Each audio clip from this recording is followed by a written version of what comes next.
வாழ்ந்திடும் வீட்டினில் தெய்வம் இல்லை.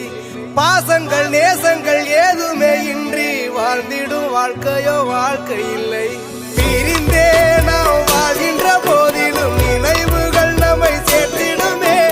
அழகாய் பூ பூத்திட வேண்டிய வேர்கள் நீர் ஈர்த்திடுமே.